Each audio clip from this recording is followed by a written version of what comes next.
Hi! Yeah, let's go. Come up to this balcony and set up my laptop. Oh, Air Era. We want to be able to sort of take the whole program online so that, yeah, it's like we want to sort of break all ties as far as possible with the old ways of doing things. Not much, but I've actually found it to be very broadening for the mind. We just don't think about like trying to work with one classroom of people. You know, we just think a lot bigger than just one classroom. Zoom.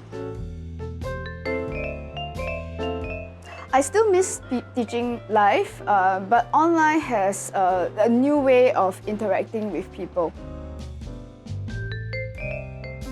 We've had people from more countries. When you teach in a classroom, people who don't live in Singapore cannot be in the class. And right now it's very interesting. We get people from like 13, 20 countries. So we get different experiences and different perspectives. I think it's brilliant, awesome. Very much so. Like everyone, I'm hoping for this pandemic to pass so that I can arrange something and see my students again.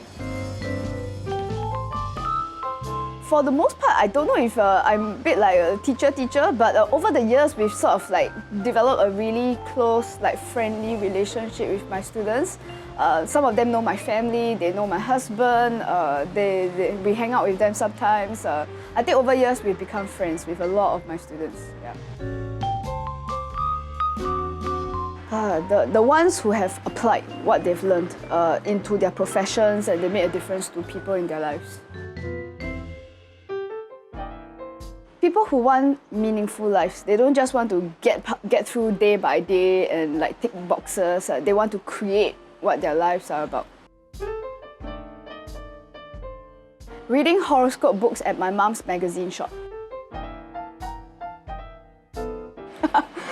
Practice, like daily practice for years and years and years, just like everything else.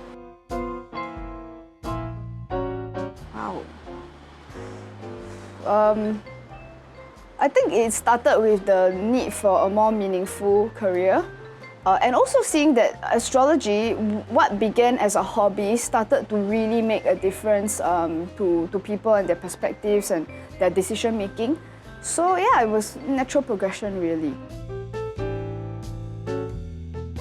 They thought I was crazy to give up what seemed like a very lucrative or very successful type of career.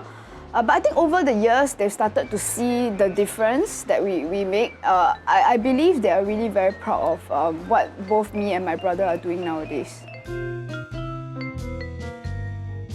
Myself. It has nothing to do with Singapore or otherwise. It's a fear of being judged that I picked a very unconventional route, or that is it because you failed in your career and then you had to go and do spiritual work? No, it's getting past my own fear, really. Right now, software, I mean, I can calculate a chart, but software is faster. I also use an ephemeris a lot. Ephemeris is like a calendar of placements on any given day where the planets are located. So I use the ephemeris mostly for predictive work and some forms of chart calculations. It's used for generating charts. It also makes an astrologer's life a lot easier by like automating a lot of these calculations that would otherwise take me hours and hours to do. Yes, Saturn. It's realistic, it delivers results, and I think Saturn is a lot about overcoming self-barriers, and I think most rewarding to work with. Yes, favorite sign, I guess Gemini. They're clever, they're entertaining, and I think I'm too serious, so I like Geminian people. Psychological astrology goes beyond just profiling or getting to know people. I think psychological astrology, in a nutshell, is the ugly side of our personalities, where people are most selfish or where their fears and some of the insecurities overtake them. It's very rewarding, the most difficult thing, which is our own fears. After you see people for years and you realize that the same barriers to happiness in life occur again and again.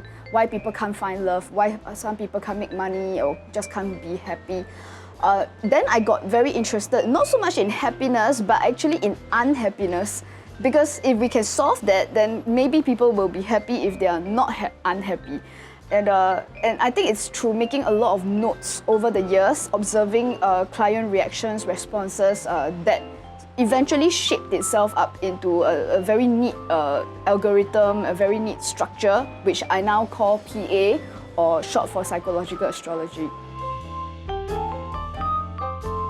2020, essential, absolutely essential, because the world needs to make a transition from what I call the Earth era to the Air era. And I think that the transition was taking a little bit too long. Like going online, people just took way too long. So 2020, everything that happened in 2020 is essential for people to accelerate that change because, you know, the time is up. They have to get there.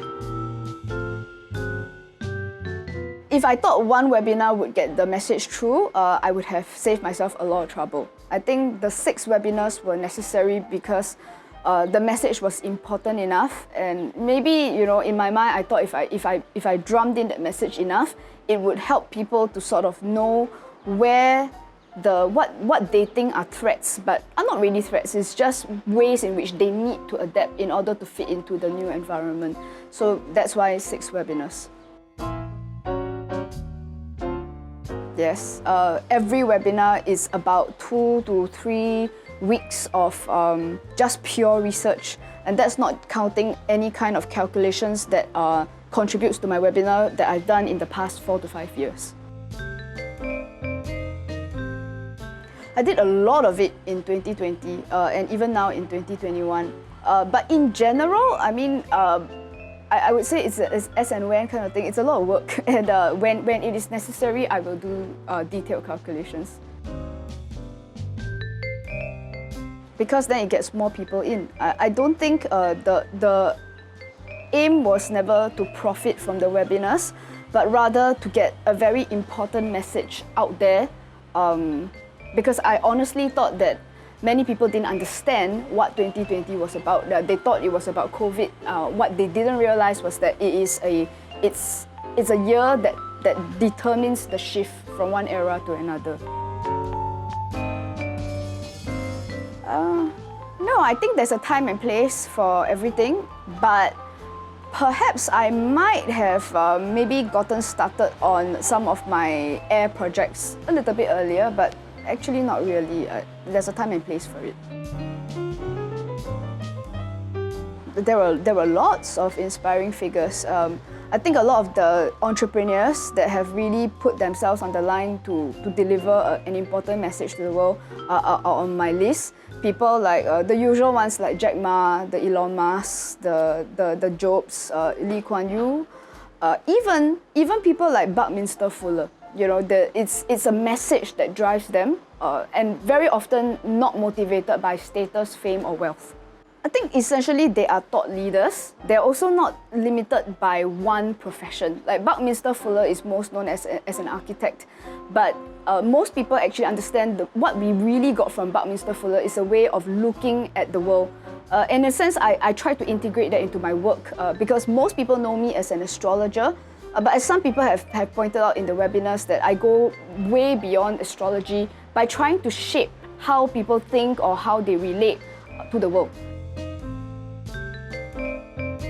Well, the first thing was my webinar that was on 10th of January, but that's over now. We're getting started on mobile apps and a few batches of incoming students. Right now is to get most of the students through the program, but I think also we're continuing our journey of making a transition fully into the air era. We are changing quite a lot of the processes onto a mobile app, which is deeply under development. And we also are going to be slowly shifting new formats of teaching astrology, which allows much more people in more countries to engage in smaller bite-sized pieces and in many other channels that will make it easier for people to access this information.